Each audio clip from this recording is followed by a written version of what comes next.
This episode was pre-recorded as part of a live continuing education webinar. On-demand CEUs are still available for this presentation through All CEUs. Register at allceus.com/counselor toolbox.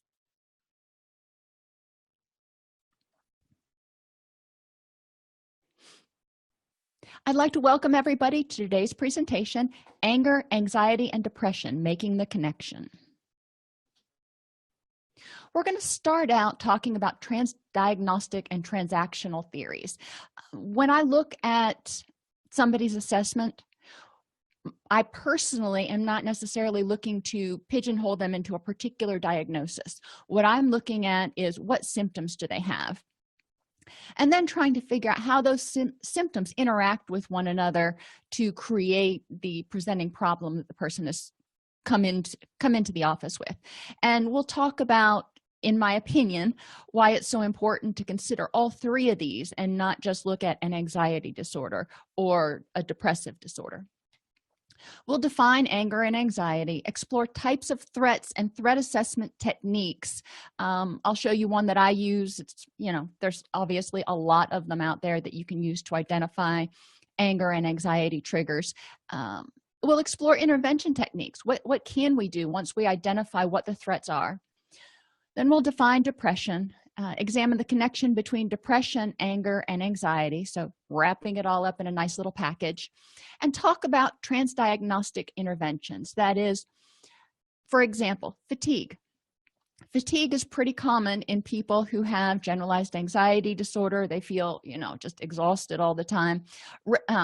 Stressed but still exhausted. Fatigue is common in depression, and fatigue tends to be common in people who have anger management issues, because their threat assessment system, their threat response system is just on all the time, which impacts their sleep or negatively impacts their sleep. So regardless of whether we're treating the depression, the anxiety, or an anger issues, if we address this fatigue issue, let's look at what's causing the fatigue, because then that may help people eliminate a vulnerability, going back to DBT again, so they're not as reactive, and it'll also start helping them feel better in multiple areas. So transdiagnostic and transactional approaches, really big obnoxious words, but it sounds pretty, asserts that many symptoms are common to many disorders. So transdiagnostic means this symptom cuts across or is present in multiple disorders. Things like changes in sleeping patterns, changes in eating patterns, irritability, and fatigue. So we recognize that when we hear these symptoms, our mind may go immediately to, oh, well, that sounds like depression, but we got to make sure to rule out all this other stuff over here. The transactional model asserts that there's a reciprocal interaction between everything. There's a push and a pull, if you will. And when somebody doesn't get enough sleep, or we'll take irritability, when someone is already irritable, what is the impact on their environment?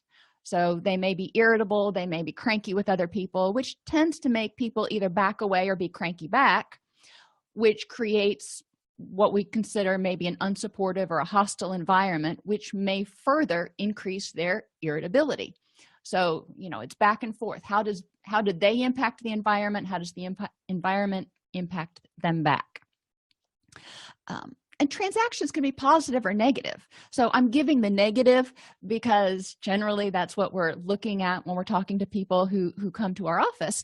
But the transaction can be positive. If you are a happy, pleasant person to be around, think about one day you're at the mall or at a store or even at work, and somebody walked by and gave you a compliment and smiled and said, it's going to be a great day today.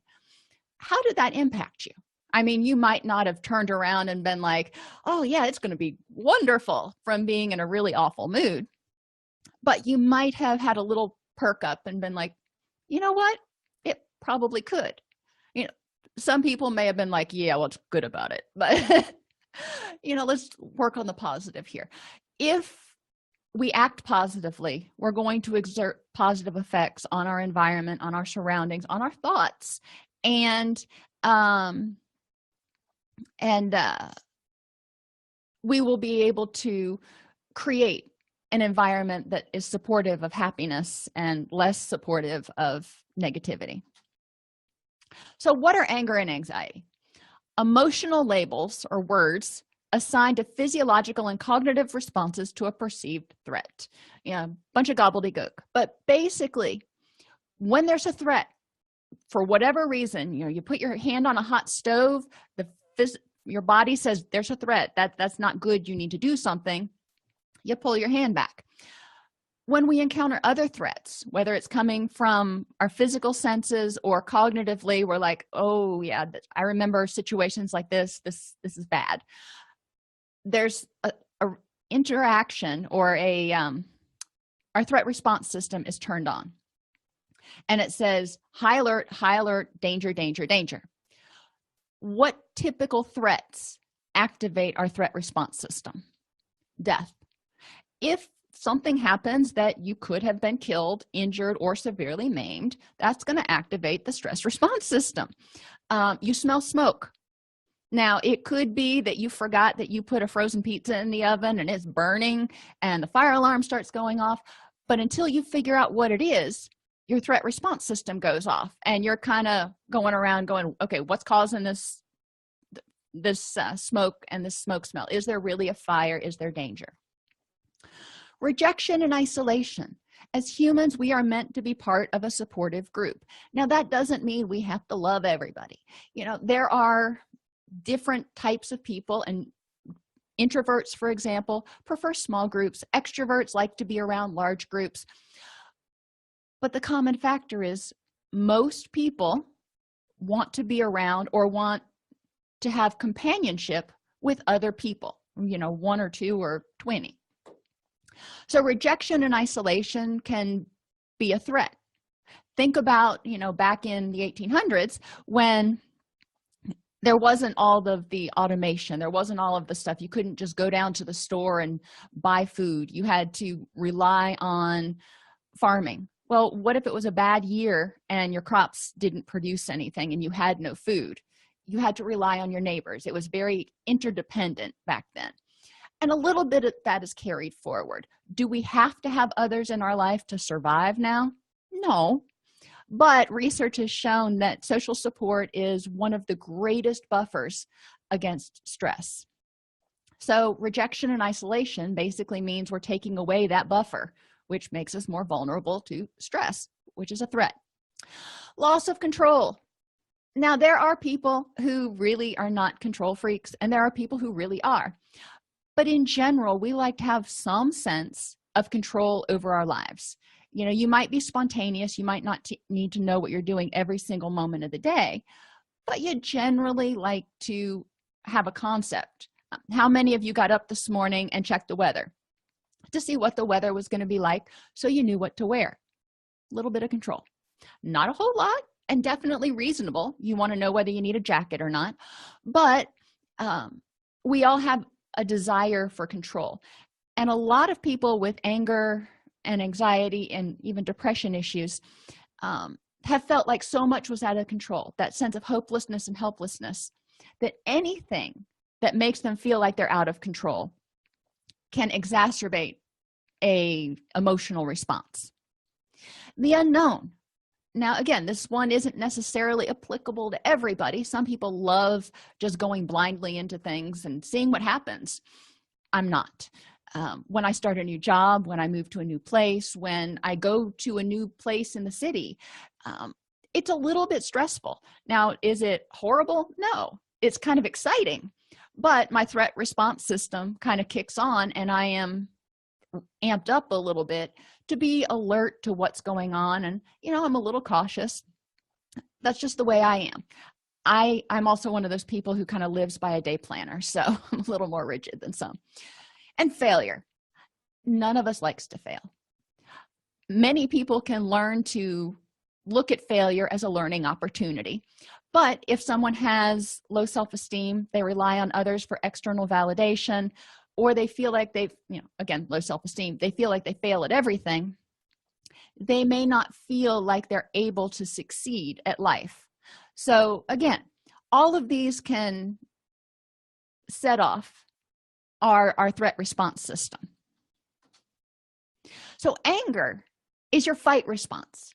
Something happens and your brain dumps all these excitatory neurochemicals and it says, all right, there's a threat, we got to do something. Fight or flee, fight or flee, fight or flee. Well, anger is your fight response. You determine that it's either a threat you can conquer. You're like, oh no, I am going to make sure that goes away. Or you're trapped and you have no choice. And I always envision a cat trapped in a corner, kind of lashing out. Sometimes it's something you normally would retreat from, but you feel like you have no choice. Maybe you are in a job and something happens that you perceive as threatening in some way. And normally you would retreat. You'd be like, I'm done, I'm out. But you can't just quit your job. You're trapped. So you get angry because you feel powerless. All right, so the anger response is saying, I've got to fight this one. There are different types of anger, though. And a lot of times, especially newer counselors, but not necessarily. It kind of depends on your training. Think of anger in this very generic term of what makes you angry. But they forget all the different shades of anger and types of anger. Rage, anger, and irritation, I look at as a continuum. Rage obviously being the strongest, irritation being the weakest. But they're all a similar emotion. But things that make me irritated generally are not going to provoke rage out of me. So we want to look at all of these things, because if you think about a day you get up and you wake up late and you're driving to work, you figure out that you've got to get gas, or you're not going to make it to work, you're still running late, but you get gas and you get to the office, and going throughout your day, then somebody drops this big project on your desk and you're just like, oh, really? Compared to a day that you get up on time, get to work on time, have your coffee before they bring that project in, how's your reaction? Little stressors, irritants, are additive. It's not just, you can say, well, you just had irritants today, there was nothing big that happened, so why are you reacting so strongly? We need to consider irritants as additive. They take energy from us. Even if we've handled them, it sucked a little bit of our energy.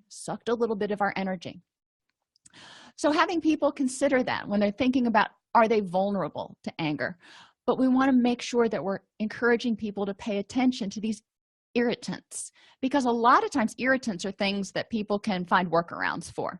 If you find driving into town in the morning irritating because of the traffic, how can you work around that? If you find shopping when there's lots of people there and long lines and you hate standing in long lines, that's an irritant, but it's probably one you can find a workaround. Is it worth draining your energy, what tank of energy you have for that day, on something that you could avoid in the first place? Jealousy and envy is another type of anger, and you can kind of use these two interchangeably sometimes. But when we're talking about jealousy, if I'm jealous of somebody, I may be angry that they have something that I want, or I may be angry at myself because I don't have something that I want that they have. So I can either be angry at them or angry at me or angry at both of us. But jealousy and envy really comes down to somebody has something you don't want, and it makes you feel like you failed. It makes you feel inadequate in some way. So we'll talk about that a little bit more. Guilt. If you do something that you shouldn't have, or don't do something that you should have.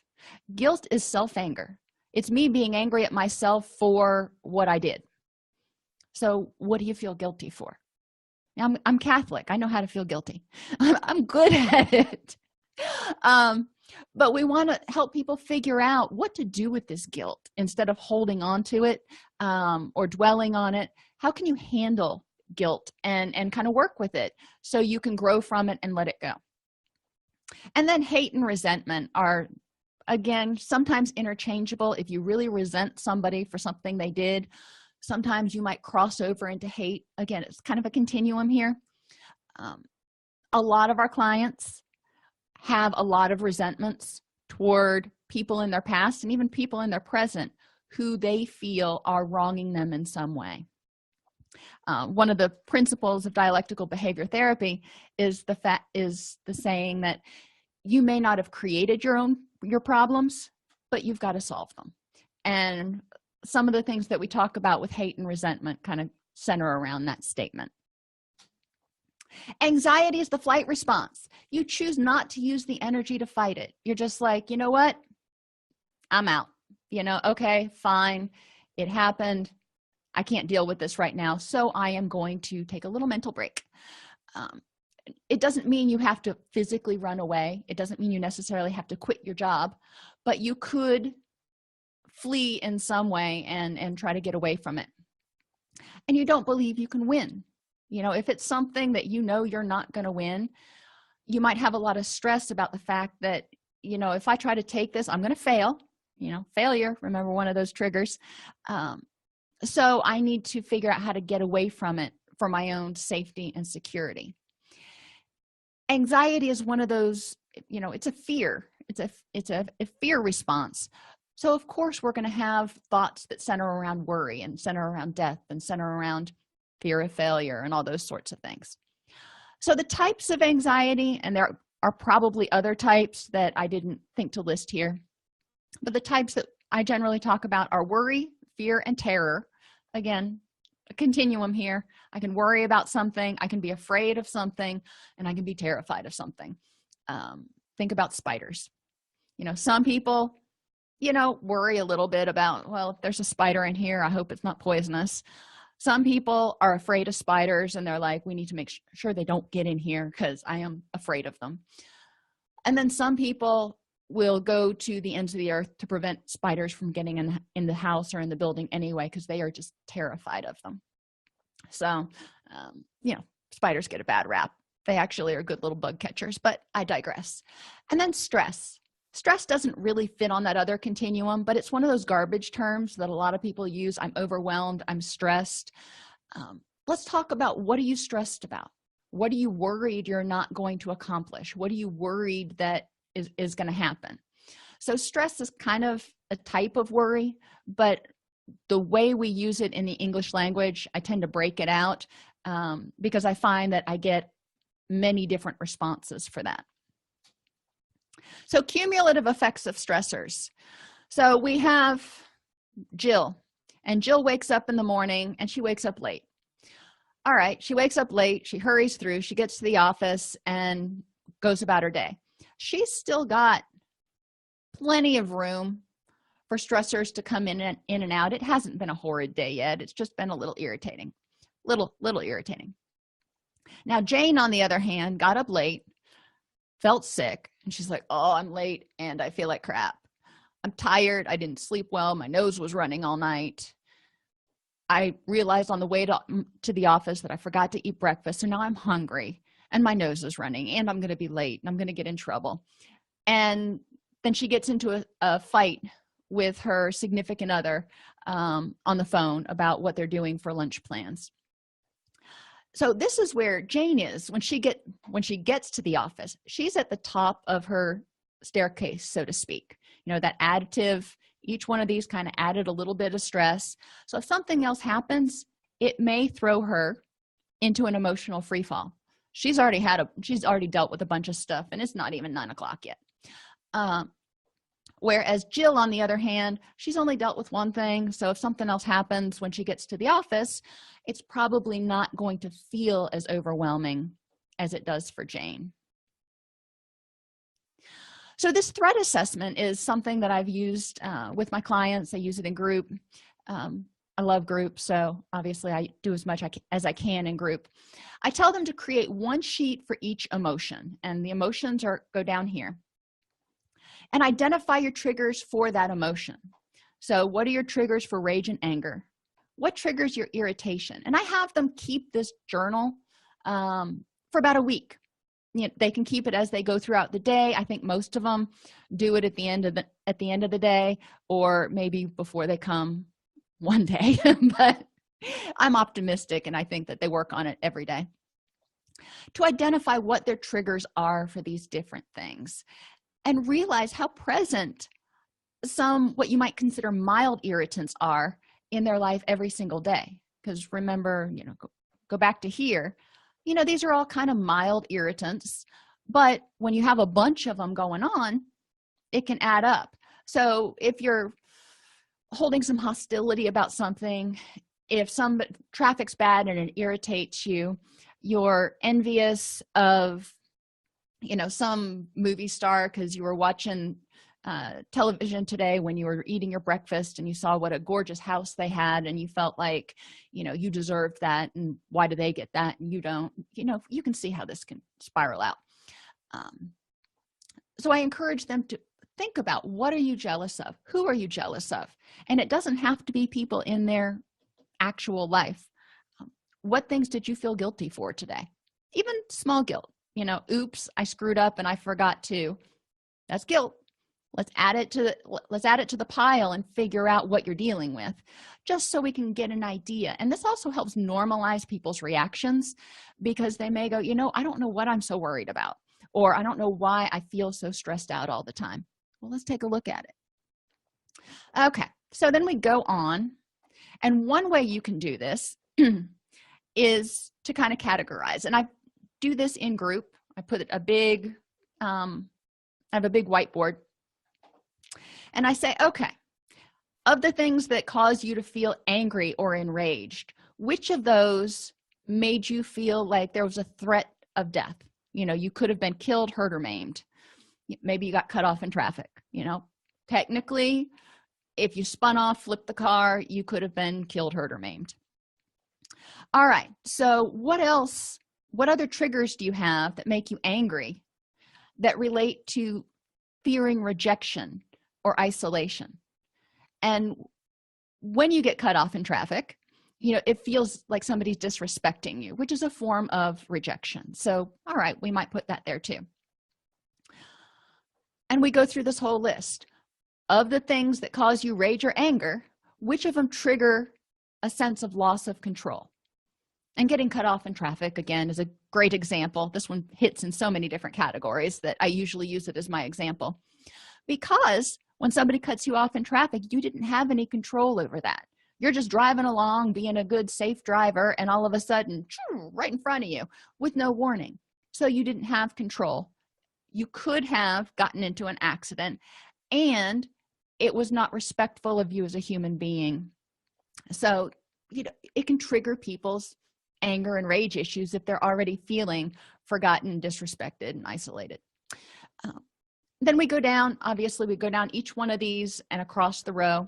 If you're doing it in group, you can put different stressors in each category. So things that trigger anger, that are brought on by a threat of rejection or isolation, you might have 15 things in here from your group. And that's okay. It just gives you some stuff to talk about where all this anger comes from. Another way to look at it would be to use it on a single stressor, like a breakup. So you had a breakup, and how'd you feel about it? Well, felt angry. Okay. Why did you feel angry? Was there a threat of death? No. Did you feel rejected and that made you angry? Well, could have put that one there. Loss of control. That would make you angry when somebody just comes up and says, you know what? This isn't working for me anymore. Toodles. I can see where somebody would get angry. The unknown and failure. When a relationship ends, you may fear that you failed in the relationship. You might not be able to ever get in another relationship. Now that can either trigger rage and anger or worry. But what I want them to do is see the depth and the complexity of their reactions to something as, quote, simple as a breakup. They may feel jealous of the new significant other.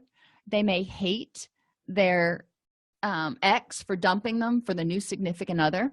Let's talk about all these feelings and address them and figure out what to do with them and how to deal with them if we need to. And that's a whole different issue about whether it's something that you're going to deal with, or whether you can look at this and go, you know what? yep, we're broken up and it just ain't worth my effort to use my energy on that. So what we want to do is take either the chart or the list that, each page that has their list of triggers for irritation and anger. How many anger and anxiety triggers is the person experiencing on a typical day? Which ones of them can be eliminated? Is there a relationship between the number of triggers and the intensity of their reaction? Remember those stair steps? I really want people to start bringing that home by looking and going, yeah, when I had this whole cascade of negative things, I tended to dysregulate more emotionally than if I was having a pretty good day and something happened. Is there a particular threat those triggers relate to? Some people have lots of emotions or really strong emotions around one of those threats, like rejection or failure. So we want to look and see if there's a theme. Is there a theme to what makes you angry or what just freaks you the freak out? What are your automatic beliefs supporting that threat? And yes, I capitalized beliefs because in cognitive behavioral, the ABCs, we're thinking about our automatic beliefs that are leading to the reaction. So what thoughts did you have that prompted that anger or anxiety reaction? And what are some alternate beliefs that the person could use to dispute the unhelpful ones? So if they say, everybody abandons me all the time, I'm worried that I'm going to be alone forever and be living by myself with 23 cats. Okay, that is a worry. What other beliefs do you have that could counter that? Have there been good relationships? What is it that you see in your future? How can you change what may be coming? What is the impact of the emotional or behavioral reaction on the person and his or her environment? So I put behavioral there because when people get angry, they don't just generally get angry and sit there and seethe on it. A lot of times they lash out physically or verbally. Same thing with anxiety. When somebody is anxious, when they're really worked up, when they're really worried, they tend to pace. They may get anxious, they may be irritable with people, they may cut people off in sentences. So there are behavioral reactions. So we want to say when you get wound up, whatever that word would be for you, angry, anxious, stressed out, what is the impact of that on your emotions? Does it keep you from feeling happy? Does it take you down this whole spiral of negativity where you start, first you're worried, and then you start feeling angry and resentful, and then depressed, and you just keep compounding those negative emotions, and then guilty. Can't forget guilty for feeling all those feelings. Is that what happens? So what is the effect of your emotional reaction? How does it impact your thoughts? If you are in a anger state, what happens to your thought processes?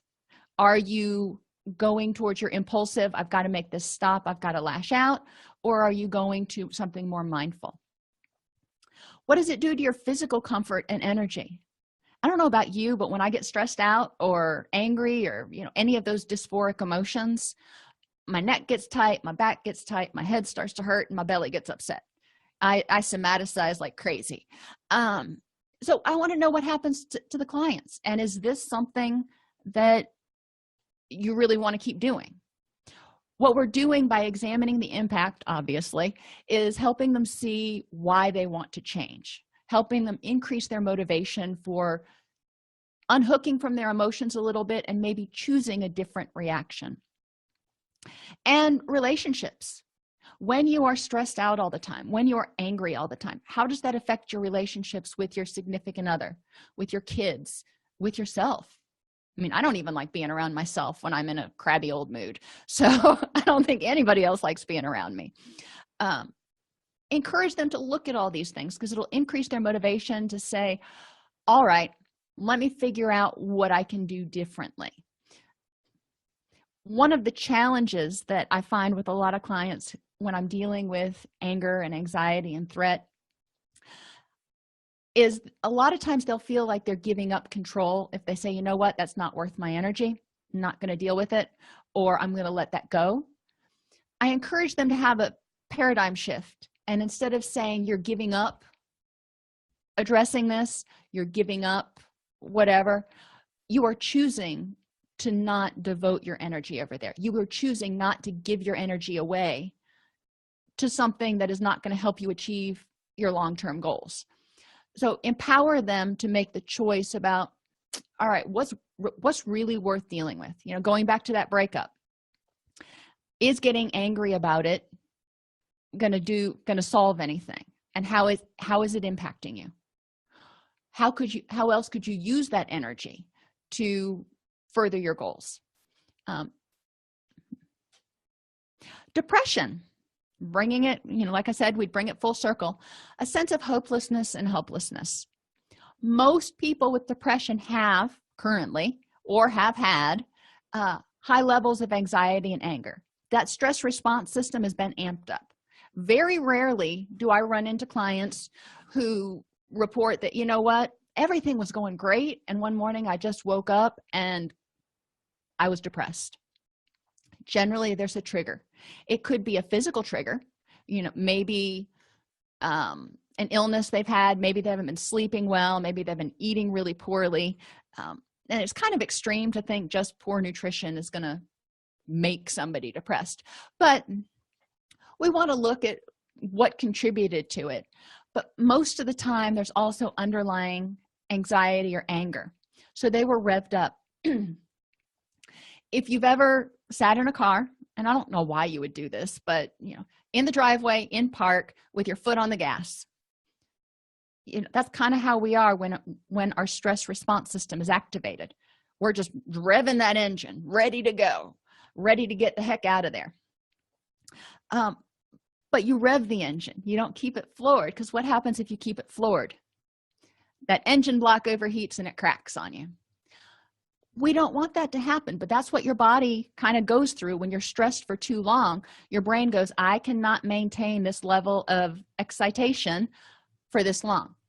I need to store some energy for, you know, real true emergencies, and I just can't run this hot for this long. So I am going to turn down the sensitivity of the stress response system.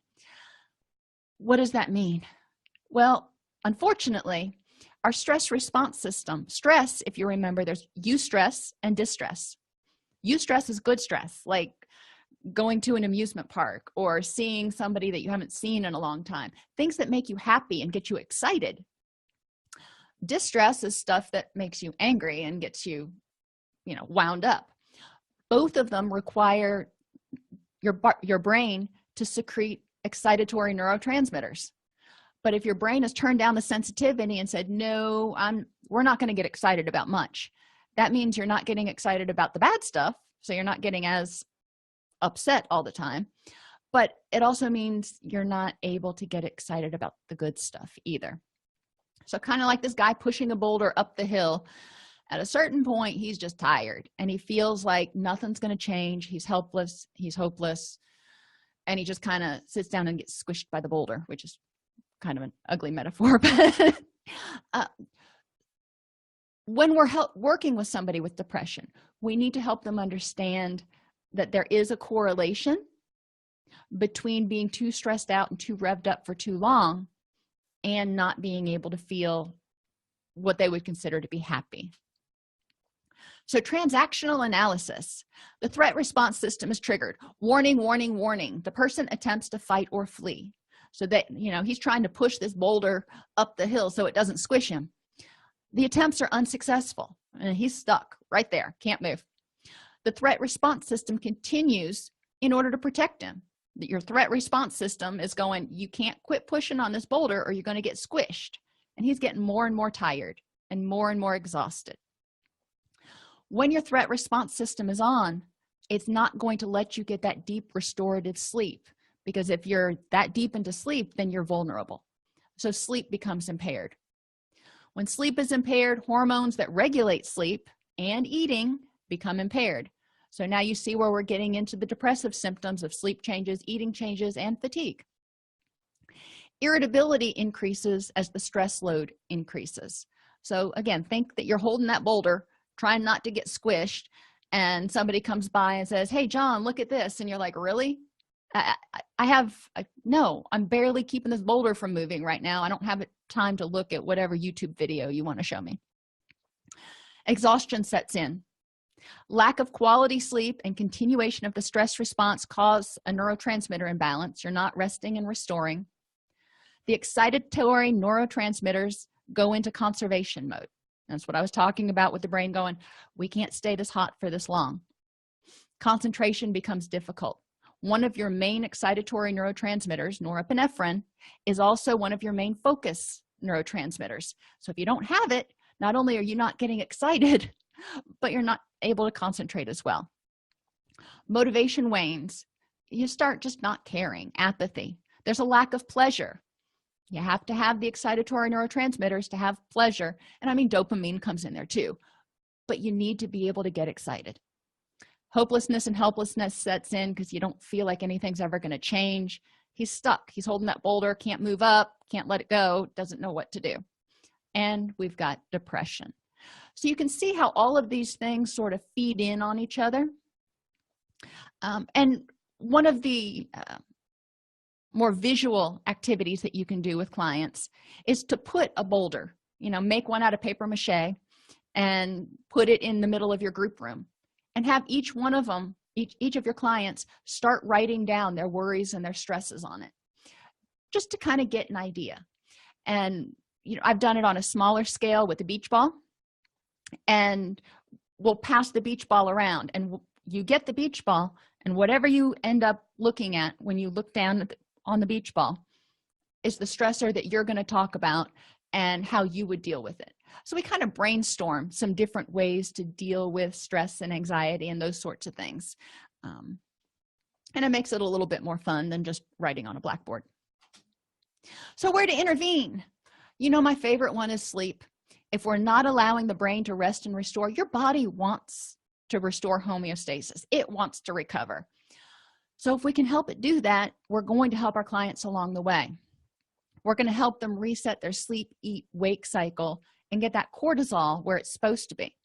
Now, cortisol is your stress hormone. Yes, but it's also, remember, eustress and distress. One of the things cortisol does is it helps you get up in the morning. There's a surge of cortisol kind of first thing in the morning, right around 8 a.m., which that's midday for me, but whatever.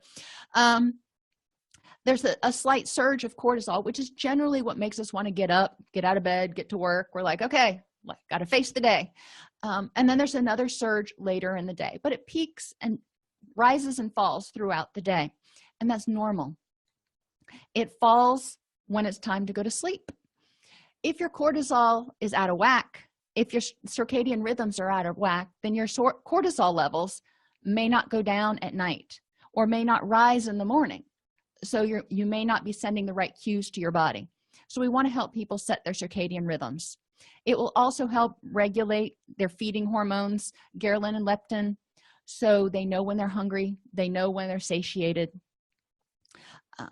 It'll help balance neurotransmitters and other hormones, thyroid hormones, sex hormones. We know libido is affected when people are depressed, angry, or stressed. So we want to help them balance those out too, so they start feeling something close to normal. It'll help with eating disturbances, exhaustion, irritability, and low libido. Most clients are not going to turn this intervention away because it's one of the easy ones. It's not like having to lay on a couch and talk about your deepest, darkest secrets. Interventions to start out with: help the person create a sleep routine. An hour to an hour and a half before bed, they should do about the same thing. Now, they may go to bed at 10 o'clock one night and midnight another night, and that's okay. Let's not be unrealistic here. But they need to have the same routine, just like we did with our kids when they were little. Eat dinner, take a bath, read a story, go to bed. That cued their brain into, hey, it's time to start producing melatonin so we can go to sleep. And also have them examine their sleep hygiene to identify reasons sleep is difficult. With people with high anxiety, a lot of times their brains won't shut off. So how can you deal with that? And there are a lot of guided imagery, meditation. I also encourage people to keep a notepad by their bed so they can jot down anything they need to remember for the next day, so it's not just bouncing around up there. Nutrition provides the building blocks for mood and health. So good nutrition, it doesn't have to be perfect. You know, pizza has lots of vegetables and dairy and grains and protein. I mean, you have most every food group on pizza. So I'm a big fan of pizza. But we want to encourage people to eat things that are somewhat healthy, not just chips and soda. Blood sugar issues, irritable bowel syndrome, Crohn's, and excessive use of caffeine can all intensify or prolong the stress response and negatively impact sleep and hormone balance. If you've ever had low blood sugar, you know you start to get shaky and a little bit irritable. Well, if you're shaky and irritable, then it can come out as irritability and anger, transactional. You make the environment unpleasant for others. They tend to reflect it back on you. You see where we're going here. And it's just also not good for our mood to be going like this all the time. Irritable bowel syndrome and Crohn's disease are painful, but they also inhibit the gut's ability to absorb nutrients. So we want to help people control that so they are getting the benefit of the food they're eating, as well as not being in pain and losing sleep because they're doubled up in the fetal position. And you know that caffeine stays in your body for 12 hours.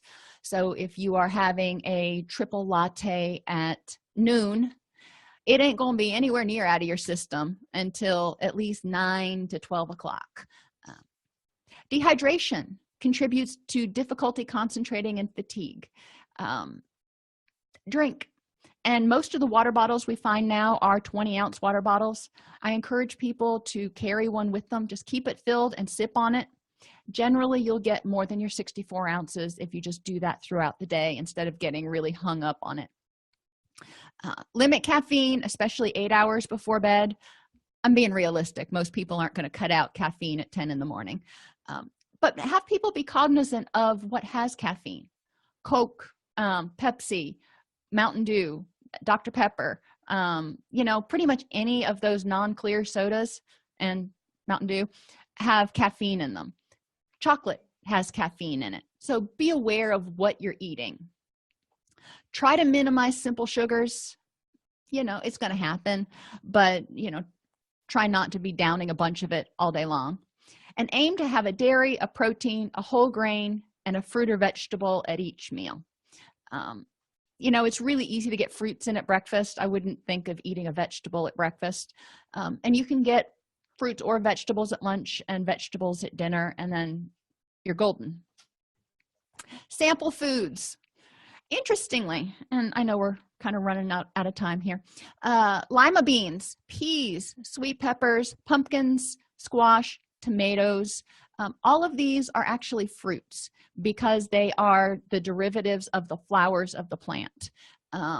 So, you know, whatever. I don't get too particular about splitting fruits and vegetables at our house. You know, I'm pretty happy if my kids are eating one or the other at each meal.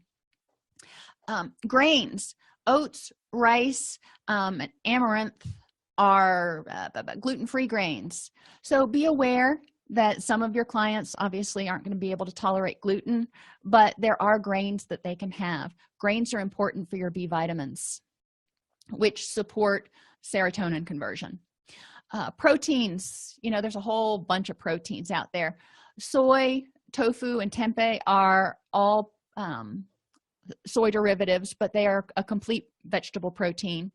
And if you put nuts, lentils, or beans with rice or oats, you create a complete protein. So, you know, there are lots of vegetarian complete proteins. And then we all know the dairy sources.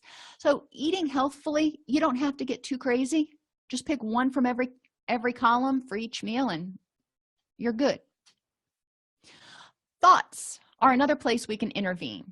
Your memories alert the brain to threats. So something you've interpreted as a threat before, you're probably going to interpret as a threat again. So encouraging people to identify things that they perceive as threats or stressors and address those thoughts. The more often a memory is triggered, the stronger it is. So if you've gone to a family gathering 15 times, and 12 out of the 15 times it was just a miserable experience. It's time to go to that family gathering again. What is your first reaction when you hear, oh, it's time to go to this family gathering? It's probably one of anxiety, dread, something like that, because your memory pathway to the negative memories is stronger because it's gone there more times. So we want to help people strengthen their memory pathways to positive things. Repeatedly failing, threat of failure, or to successfully control, threat of loss of control, a threat can intensify hopelessness and helplessness. So when you've been in a situation and you haven't been able to conquer it, you haven't been able to defeat it, or come to terms with it in some way, it can intensify feelings of depression, because you're just like, this keeps coming up and I can't fix it. Being aware of this and helping people figure out what they can do to either accept it as it is, or change the situation, or change their reaction. Interventions: identify the thoughts maintaining the threat. So what is it about this family gathering that you anticipate being so miserable? And what's the reality? What's the evidence for and against that? And is this based on emotional reasoning or logical reasoning? So we want to look at, are we looking at facts or just your gut reaction? Examine the possible responses. Okay, you've got to go to this family gathering. What could you do in order to make it so you're not stressed out about it for the next 2 weeks and dreading it? And then choose a course of action. I encourage my clients to write these things down. Write down their possible responses, and then write down, in order to prepare for this family gathering or whatever, I will da da da da da da. And when I start to get stressed about it, I will da da da da da da. That way, when they start to get stressed, they can look, it's already written down, and they know what they're going to do in order to prevent distress. So we want to help them. They can sort it out this way. Your goals are over here. This is where you want to go. Anything that doesn't get you where you want to go may help you feel better for the moment, but it's not going to help you get to your ultimate goals. So we want to get past the urges and look more towards the long-term goals, so they can sort out their helpful or wise behaviors and mindful thoughts and emotions that can help them be happy and have more energy despite this whatever event is. And they can be aware of their impulsive behaviors. What do they want to do? What's their knee-jerk reaction? What are the thoughts and emotions that are making them want to escape? And then we can help them sort through those and figure out how to deal with them. So back to the breakup again, because that's one that comes up a lot. You are here right in the middle. You have a choice to move towards your goals or away from your goals. So if you yell, drink, smoke, hit something, sleep, or eat, those are all kind of escape behaviors, or anger, lashing out behaviors. It may make you feel better in the moment, but it's probably not going to help you be happy in the long run. So after you do those things, do you feel better? Do you feel awesome? And generally the answer is no. So what are the thoughts that are going through your head that are prompting you to want to do these things? This is awful. I may be alone. I can't believe that person dumped me. I am so angry. I feel depressed and helpless to change the situation. They may be helpless to change the situation. So we've got to figure out what to do with that. And there's going to be grief over the loss. Those are natural emotional reactions. I'm not saying they're wrong. However, we've got to figure out how we're going to deal with them. So, this is awful, grieving over the loss. Positive thoughts they could have: this too shall pass. I can focus on the people that are in my life. I can remember that getting angry about it's not going to do any good, because I can't change another person or make this person come back. I can use the energy to do something to make myself happy. Take a mental vacation, take, maybe a weekend vacation. Behaviors I can do mindfulness, practicing being aware of when I start feeling angry or stressed or what I'm needing. Prevent vulnerabilities. So try to get enough sleep, try to eat a healthy diet so I'm not making it more likely that I'm going to stay anxious and depressed. Work on some distress tolerance skills. And there's a whole list of those that people can work on because they are feeling pretty awful right now. And, that's just how it is. But whoops, what can they do instead? And help them find the middle path, looking at the positives and the negatives. Find the balance, make lemonade, find the silver lining, whatever you want to talk about. So there are a lot of different options they have. What are they going to choose? I validate what people put in each one of these quadrants and ask how each thought or behavior helps the person move towards his or her ultimate goals. So thinking this is awful, I'll validate that. You're right, it's awful and it's going to hurt for a while. However, is this somewhere, do you want to unpack and stay here? Depression and helplessness. Again, I'm going to validate it and say, I can see where you would be feeling that. When you've been depressed or felt this way before, what things have you done or what thoughts have you had that have helped you survive it?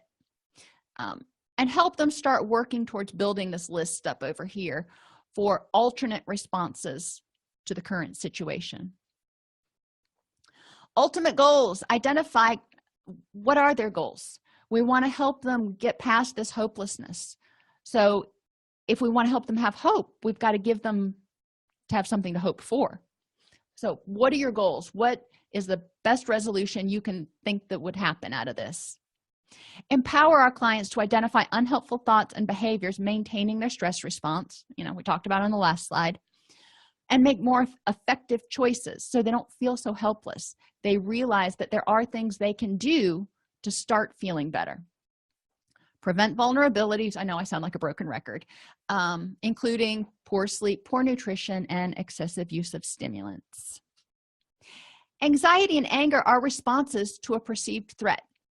It is what it is. It's a natural response, and it's not wrong. It's just the response the person has based on the information they have at that time. So help them identify what they perceive as the threat. Identify and examine the thoughts maintaining that perception. So, examine the reality of it, if you will. Cognitive processing therapy has a worksheet that's called Challenging Questions Worksheet. So if you Google cognitive processing therapy and Challenging Questions Worksheet all together, you'll come up with it. But it is a nice step-by-step guide that walks you through examining some of these thoughts. We'll explore alternative thoughts and reactions that would help people get towards their goals instead of stay stuck in unhappiness or just temporary relief revisited by unhappiness and temporary relief. And we'll encourage them to choose a response. Remind them when they're vulnerable, they're more reactive to threats. So again, we're going to go over, sometimes ad nauseum, identifying vulnerabilities, eliminating the ones they can, and accommodating to the ones that they can't. So sometimes things just can't be eliminated. If you've got an infant at home, you're not going to get good sleep. So how can you accommodate to that and make room for it and realize that you're just not going to be 100% today? Depression is a state of hopelessness and helplessness that occurs generally after the stress response system is exhausted. In order to adequately treat depression, we need to obviously address the depressive symptoms, but also look at the underlying threats which may have caused the stress response system to overload in the first place, and identify and address vulnerabilities which are preventing the person from rebalancing and restoring.